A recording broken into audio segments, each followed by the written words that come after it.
This is English shorthand dictation number 285 and the dictation speed is 120 words per minute. Ready? Start. In a significant order, the Supreme Court has maintained that education is not a business to earn profit. This order should set the ball rolling towards making education accessible to a large section of our able and aspiring youth who are at present unable to pursue certain courses of their choice because of the high fees. The Supreme Court made this observation while ruling that the tuition fee must always be affordable. Towards this end, it upheld the Andhra Pradesh High Court verdict quashing a state government decision of September 2017 to increase the tuition fee of medical colleges to Rs 24 lakh annually.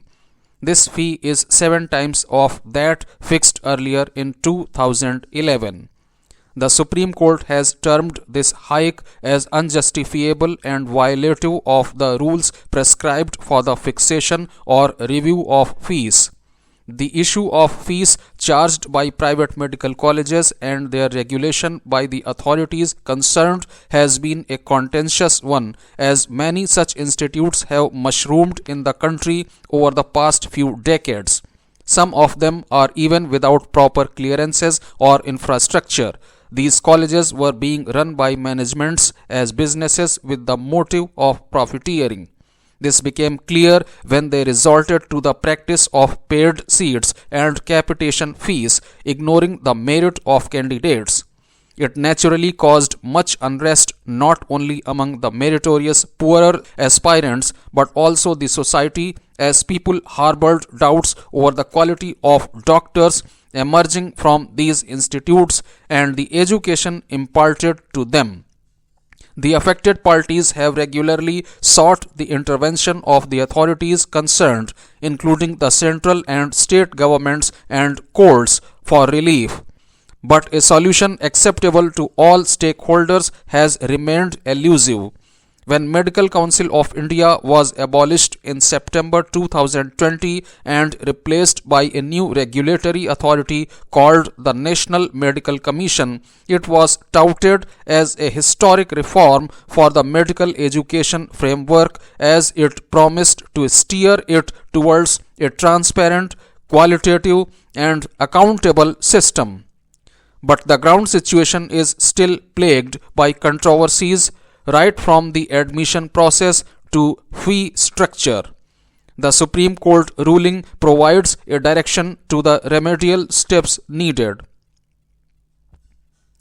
Amid the geopolitical tussle triggered by the Ukraine war, India and Russia have recorded significant growth in bilateral trade, underlining the strength and endurance of their time-tested ties. During his first visit to Moscow after Russia launched an invasion of Ukraine in late February, the External Affairs Minister of India made it clear that India would continue to import crude oil from Russia despite Western pressure. Russia became India's top oil supplier in October, overtaking traditional vendors Saudi Arabia and Iraq. The External Affairs Minister of India said at a joint media briefing with Russian Foreign Minister last week that it was New Delhi's fundamental obligation to ensure that Indian consumers had the best possible access to the most beneficial terms in international crude markets. India has rightly gone all out to safeguard its interests rather than toeing the line of Western powers during the ongoing energy crisis. It is not surprising that friendliness between India and Russia has not gone down well with the US. The US has said that it is committed to working with India on its transition away from Russia, adding that a number of countries have learned the hard way that Moscow is not a reliable source of energy or security. India, however, is in no mood to reduce its dependence on Russian oil and fertilizers. Instead, the two countries are looking to expand economic cooperation, especially in the energy sector. The US is welcome to cement its partnership with India in various sectors, but it is well advised not to dictate terms to the latter with regard to Russia. While setting its sights on an annual trade volume of $30 billion with Russia, India has indicated that it is not oblivious to the global headwinds. New Delhi has stated that it would be supportive of any initiative that stabilizes the world order. Being an old ally, India is justified in nudging Russia to make efforts for ending the Ukraine conflict in view of global concerns over energy and food security. Another challenge is to make Russia more receptive to exports from India so as to reduce the growing trade deficit. The Union government's revised guidelines aimed at making India a teleport hub for other countries include one new section which may start a massive debate.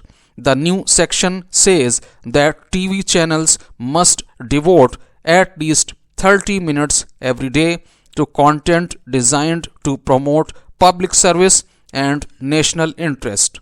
The cabinet has given its approval to guidelines that have made it obligatory for TV channels to telecast such content on 8 themes: education and spread of literacy, agriculture and rural development, health and family welfare, science and technology, welfare of women, welfare of the weaker sections of society, protection of environment and of cultural heritage, and national integration.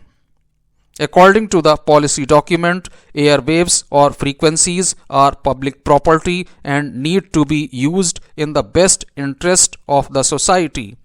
Though the guidelines came into effect on the 9th of November, the Ministry of Information and Broadcasting has said that TV channels would be given time to conceptualize and create content on the 8 themes. The guidelines are binding on all channels except foreign ones and those devoted to wildlife and live telecast of sports. According to the ministry, in case any channel is found to be recalcitrant, an explanation will be sought from it. Prima facie, there seems little to fault in the choice of the 8 themes or even the advisory. After all, the idea of promoting national interest is unlikely to cause dissent. However, the real problem lies in the interpretation of the term national interest. For instance, each political party would claim to be working to secure the national interest, but their ideologies and methods would vary greatly. Obviously, the ruling dispensation will be the final arbiter of this loaded term and the contentious debate over it, and this could lead to punitive action against channels. The ministry must display flexibility and let it be just an advisory with no punitive action attached.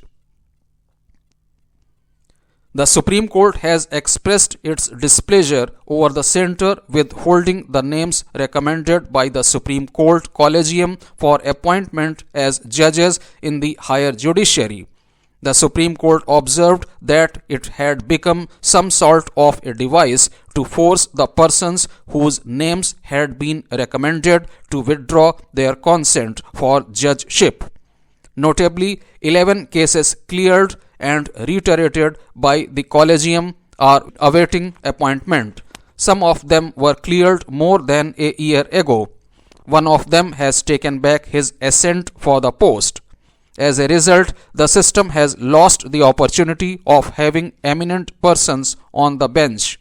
It is not surprising that very few senior and distinguished members of the bar are ready to swap their flourishing legal practice for judgeship. these observations by the Supreme Court once again underscore the simmering conflict between the judiciary and the executive over the method of appointment, transfer, and elevation of High Court and Supreme Court judges.